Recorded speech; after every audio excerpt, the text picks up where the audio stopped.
como repetição, a noção heideggeriana da diferença ontológica no ser ente e a abordagem nietzschiana do eterno retorno do mesmo.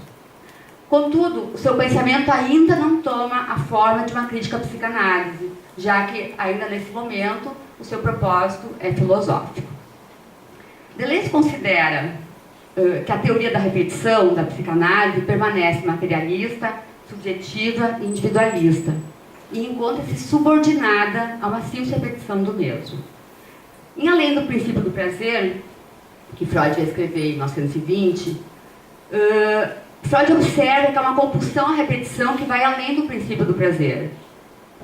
Como diz Birman, uma forma de ordenação psíquica que ultrapassa o registro da representação, um conjunto de marcas que não estariam se movimentando no espaço de circulação de resultados.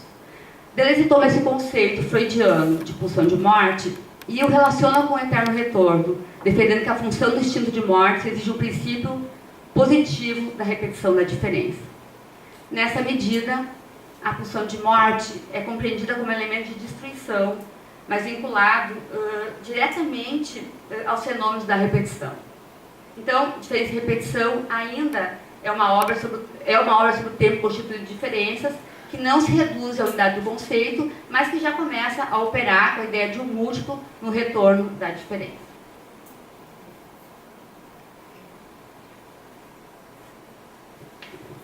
De acordo com Lapoujar, em Lógica do Sentido, Deleuze ainda demonstra uma complacência ingênua para com a psicanálise.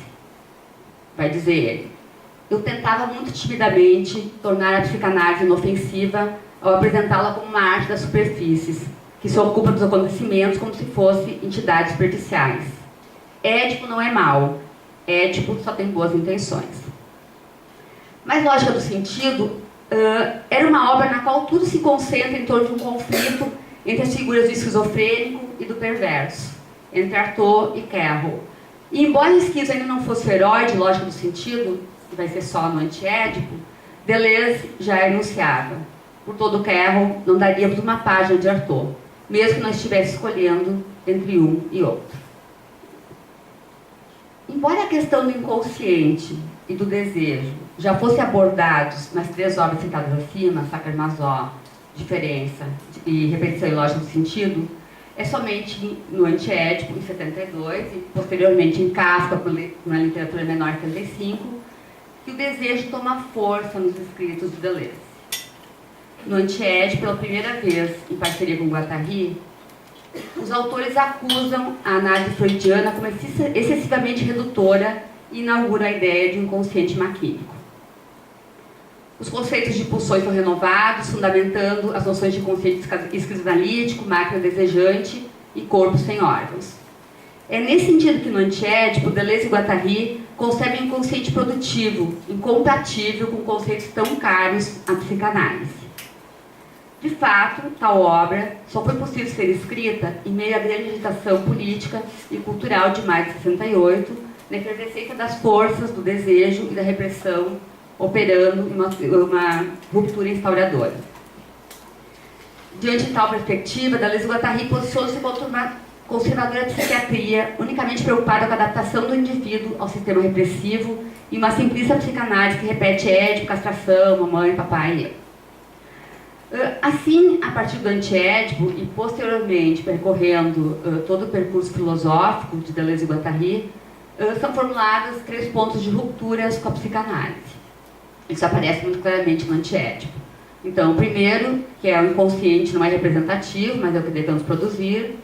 O segundo, o inconsciente não se produz no campo individual familiar, mas no campo social, ou seja, no delírio histórico mundial. E o terceiro, que há uma história universal contingente e as multiplicidades de fluxo não pressupõem nenhuma unidade, mas nem remetem a nenhum sujeito. Desse modo, o que se coloca em questão nessa obra não é uma simples divergência teórica com a existência ou não do Édipo, com a existência ou não do desejo, mas uma crítica a toda, eu acho que o Chico já citou isso, a todo e qualquer complexo organizador e estruturante do sujeito e do desejo. E aí, como diz François Doss, uma máquina desejante em substituição à estrutura edipiana confinante. Bem, se antes do antiédipo não havia uma explicitação do conceito de desejo como produção ou inconsciente como máquina, tais conceitos já se configuravam em forma de tensões. Contudo, é somente no antiédipo que o desejo transforma-se em força produtiva, na medida em que os autores passam a conceber que uma máquina desejante funciona como conexão de heterogêneos. Então, o mundo da representação, que diferença e repetição vai analisar do ponto de vista da história da filosofia, encontra no antiédipo suas coordenadas históricas, políticas e sociais. Entre 72 e 80, Deleuze e Guattari publicam Kafka para uma literatura menor. Nesse livro, os autores passam de uma postura denunciativa do antiédipo para uma postura afirmativa, experimentando conceitos chaves do confronto de uma grande obra literária, que é a obra de Kafka. Situados nesse momento, no campo da experimentação, e erguendo-se contra a literatura canônica, Deleuze e Guattari seguem um caminho inverso de todas as análises especialistas de Kafka, e apresentam um Kafka ao lado do desejo, em meio às suas máquinas burocráticas e infernais. Assim, eles criam uma teoria política da literatura resultante de um agenciamento coletivo. E agenciamento é o conceito que aparece desde o título da obra e vai deslocando a ideia de máquina desejante, tornando-se a realização da própria máquina e de suas conexões. Bom, então, após essa fase conflitante do antiédipo, Deleuze e Guattari, em 80, vão publicar Mil Platôs. Em entrevista a Catherine Clermont, no Le Matin, sobre o Mil Platôs enquanto uma obra heteróclita, Deleuze vai responder: seria talvez a noção de agenciamento que substitui as máquinas desejantes. A noção de máquina desejante, portanto, é substituída pela noção de agenciamentos e Mil Platôs se torna uma cartografia de micropolíticas, uma filosofia das multiplicidades e dos devires. Um outro livro do Igor Prolica, chamado Sege, ele vai dizer que Mil Platôs encontra sua unidade no conceito de agenciamento, porque o agenciamento é um conceito adequado à lógica das multiplicidades. E multiplicidade é o conceito, então, que vai perpassar todos os platôs. Mas Deleuze já anunciava isso. Em 73, já uma aula em Vancelli, ele caracteriza o desejo, também aqui uma citação da Menard, o desejo como uma força que constitui seu próprio campo de imanência, habitado por multiplicidades. Assim, o inconsciente que operava por meio de síntese do antiédipo vai se tornar um inconsciente spinozista que opera por multiplicidades. Portanto, não se trata mais de uma crítica do édipo, mas da construção do conceito de multiplicidades no Mil Platôs. Não mais uma lógica do desejo, mas uma lógica das multiplicidades. E os tipos de multiplicidades são múltiplas. Massas, matilhas, tribos, conjuntos, bandos, populações, multidões. Cada nome é um nome coletivo para agenciamento de multiplicidades. Assim, Mil Platôs, para os autores, passa a ser uma multiplicidade por ela mesma. Bom, chegamos então ao Platô 2, ao Homem dos Lobos. Pode passar. Esse capítulo aí. Se compreendemos o caso do Homem dos Lobos do ponto de vista das multiplicidades, a questão central passa a ser o povoamento, as matilhas que constituem o inconsciente. Quantos lobos povoam o inconsciente dos lobos? Quantos lobos habitam o nosso inconsciente? Um lobo? Vários lobos? Não sabemos. Não se sabe. O que se sabe é que Freud, ao escutar de seu paciente o sonho no qual haviam 6 ou 7 lobos em cima de uma árvore, acho que pode passar de novo, que é essa imagem que também o Chico já mostrou, esse desenho, então, feito pelo paciente, por Freud. Então, ao perceber, né, ao escutar de seu paciente o sonho do qual haviam 6 ou 7 lobos em uma árvore, o Freud vai associar a ideia à história dos 7 cabritinhos e opera por subtração. Pode passar mais um. E aí a interpretação, então, que Freud faz do sonho narrado do Sergei. Desde o início, Freud decidiu que os lobos serviriam para representar um coito entre os pais.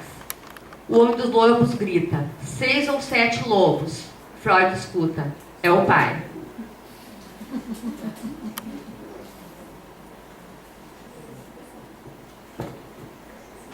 Quem ignora que os lobos andam em matilhas? Pergunta Deleuze e Guattari. Ninguém, exceto Freud, dizem eles. Exceto Freud, que não percebe que os lobos são um caso de multiplicidades, que se organizam em matilhas e que o sonho do homem dos lobos fazia parte de um campo de fluxos livres e não codificados. Freud buscava um ponto de partida para o funcionamento inconsciente do homem dos lobos em uma lógica estruturante e não pondera que o inconsciente é um processo de produção de realidade, que o desejo social está em processo de produção simultânea imbricados na relação com o real. No homem dos lobos, o mais ínfimo animal é em si mesmo uma matilha. Pode passar mais? Por que Freud só consegue enxergar um lobo a quem atribui a figura do pai? E aí é eles mesmos que dizem: nunca o homem dos lobos poderá falar. Ele pode falar o que quiser dos lobos, gritar como um lobo. Freud nem escuta. Olha o seu cão e responde: é papai. Quando estrutura, Freud diz que se trata de neurose. Quando a coisa quebra, é psicose. Freud não consegue perceber o devir lobo do seu paciente, uma vez seu desejo for sobrecodificado. Não consegue perceber a multidão, uma matilha, a multiplicidade. Ou melhor, não consegue perceber que o inconsciente é multiplicidade. No lugar onde há multidão, Freud enxerga apenas um, e na multiplicidade da matilha, enxerga apenas linhas molares. Quase terminando, tá? Eu estou ficando cansada. Para Freud, o homem dos lobos conduz a um conhecimento centrado, um eixo genético reprodutivo ao infinito. Para Deleuze e Guattari, há um devir lobo, um emaranhado na multidão. Para Freud, a relação com o lobo é uma relação com o pai, não o devir lobo no sujeito e sua relação com o social. Para Deleuze e Guattari, o social não é fechado no microcosmo familiar, mas sim se abre ao aberto do mundo. De fato, o que parece importar para Deleuze e Guattari é que o devir lobo é exatamente a posição do sujeito em relação à matilha, uma partícula de inconsciente molecular. O inconsciente, nessa medida, é uma multiplicidade de poros, uma multidão de lobos, um agenciamento de multiplicidades molares e moleculares que coexistem e não são separáveis das passagens, alternâncias para outros agenciamentos. Pode passar de novo, por favor. Eu trago aqui uma citação do Lobo da Estepe, de Hermann Hesse, né? Vai dizer cujo contentamento é o que não pode suportar. E ele vai dizer, o personagem, né?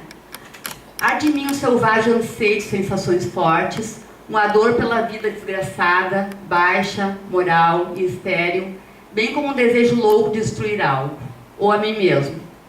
O que eu odiava mais profundamente e maldizia mais era aquela satisfação, aquela comodidade, esse otimismo bem cuidado dos cidadãos, essa educação de posa do medíocre, do normal e do acomodado. O que fazer com as paixões alegres? Pergunta a psicanálise. Um Sol, Vários Lobos é um texto de despedida de Deleuze e Guattari à psicanálise. E isso é afirmado em muitos momentos pelos autores.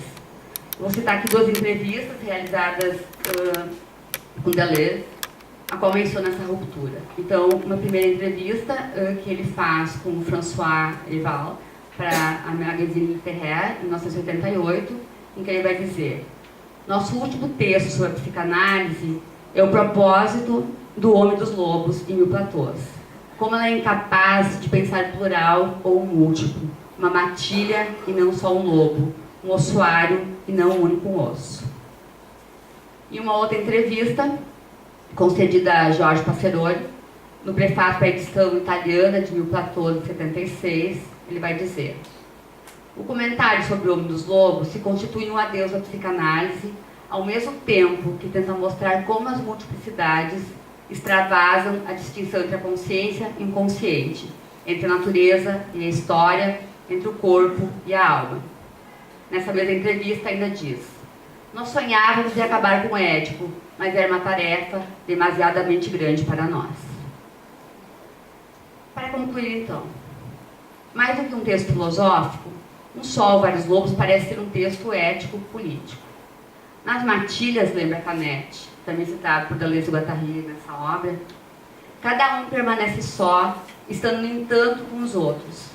Cada um efetua a sua ação ao mesmo tempo em que participa do bando. Super bonito isso. Deleuze vai dizer, reconhece a posição esquizo, estar na periferia, manter-se ligado por uma mão ou pé. Já na massa, diz Canetti, a posição paranoica do sujeito é sempre estar no centro, nunca na periferia, salvo prestando serviços de comandos. Para o sujeito da massa, o múltiplo torna-se sempre um. Colocar o homem no centro era o projeto ocidental. Levou o que sabemos. Diante de tempos tão difíceis, talvez tivesse mesmo que aprender com os lobos. E aí, para finalizar, eu queria trazer... isso aqui é uma obra, um coletivo francês, na verdade, chamado Le Corps Collectif, e de uma coreógrafa chamada Nadia Vadori-Gauthier. E essa obra, Lamette, chama Matilha. Pode passar a imagem, por favor. Então, eu trouxe a imagem deles mesmo. Devir animal, mudar de plano, de pele, de corpo, de velocidade. Devir múltiplo. Associar com seus semelhantes. Fazer matilha. Certificar que nosso entorno seja nosso real lugar. Essa obra é inspirada na obra No Homem, no Sol, Vários Lobos, né, nesse capítulo, então, nesse platô do Deleuze e Guattari. E pode pular mais algumas imagens, então.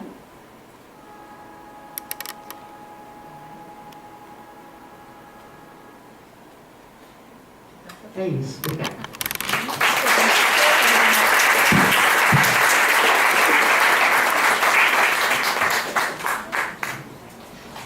O professor Roger está lembrando que é a hora do recreio. Não passa as palavras, tudo bem.